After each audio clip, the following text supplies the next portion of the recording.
The grades you see attributed to the draft picks come from our football game plan scouting grades that we put out earlier this spring. And to check out all 532 prospect rankings, feel free to check out our website at footballgameplan.com/FBGP scouting. Looking at the Cowboys draft, you can tell that the focus was to fix and add depth to the defensive side of the ball. 6 of the 8 selections were on that side. Cornerback Marquez White was a solid performer for the Florida State Seminoles. Noah Brown is out to show that his game is far more vast than one performance versus Oklahoma.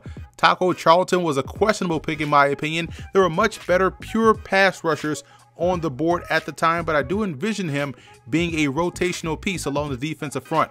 I love what they did in the secondary. Chidobe Awuzie out of Colorado is an active corner that has very good matchup skills and can play outside or inside as a slot corner, and I'm a big fan of his fluidity as well.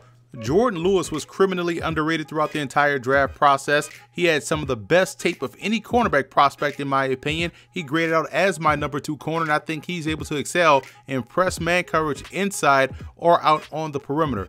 Xavier Rhodes out of Louisiana Tech displayed above average ball skills on film and at the East-West Shrine game. I think he's more of a combo guy that can be moved around the secondary as opposed to playing back deep. Ryan Switzer was an excellent selection out of North Carolina. He's a dynamic returner, but a more accomplished wide receiver than many give him credit for. I think he will definitely strengthen the Cowboys receiving core in 2017. Keep an eye on Brian Brown of Richmond. He's a bigger slot receiver that's reliable and isn't afraid to bang inside if need be. I also think he has potential as a flanker, so that's a position where he can play in addition to playing inside. He does a very good job of reading and adjusting to coverages on the fly.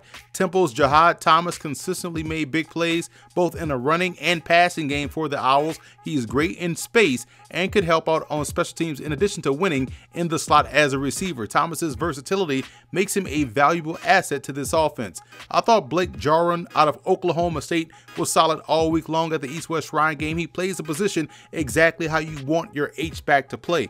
Both offensive linemen, Michael Coe of North Dakota and Nate Thieker out of Wayne State, are small college standouts that are capable of serving multiple roles up front. Coe can play guard if need be, and Thieker can kick outside and provide good depth there as well.